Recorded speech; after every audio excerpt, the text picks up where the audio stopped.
உடல் எடையை குறைப்பதற்கு நம்ம ஹை புரோட்டீன் உள்ள தோசை உங்களுக்கு செஞ்சு காமிக்கிறேன்.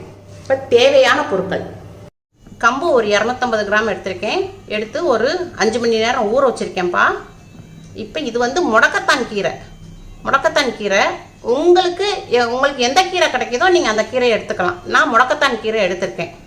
இப்போ ஒரு 4 பச்சை மிளகாய், இஞ்சி ஒரு சின்ன துண்டு, கொஞ்சம் சீரகம், கொஞ்சம் உப்பு, கொஞ்சம் பெருங்காயப்பொடி, ஒரு 1/2 கப்பு தயிர், ஒரு 1/2 கப்பு ரவை. இப்போ வந்து இதை வந்து மிக்ஸி ஜாரில் போட்டுக்கணும்ப்பா. எல்லாத்தையும்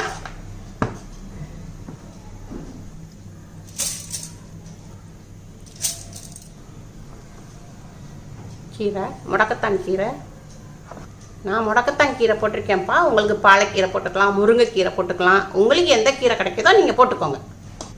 பச்சை மிளகாய், இஞ்சி, சீரகம், தயிர், ரவை. இப்போ நான் மிக்சியில் அடிச்சுட்டு வந்து கட்டுறேன்ப்பா.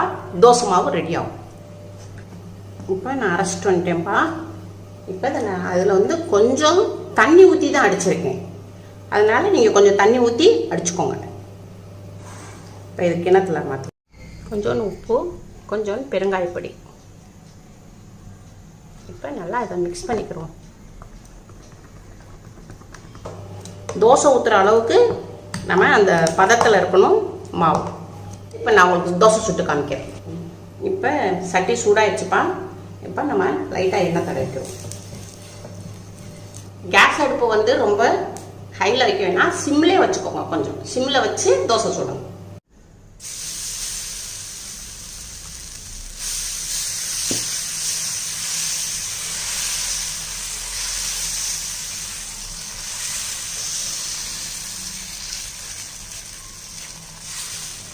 நம்ம டெய்லி அரிசி மாவு தோசை தான்ப்பா சாப்பிட்றோம்.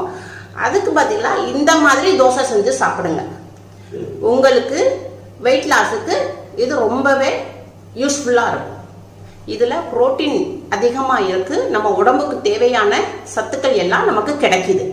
இந்த தோசையை செஞ்சு பார்த்துட்டு அம்மாவுக்கு கமெண்டில் சொல்லுங்கள். அம்மாவுக்கு லைக் பண்ணுங்கள், ஷேர் பண்ணுங்கள், சப்ஸ்கிரைப் பண்ணுங்கள்.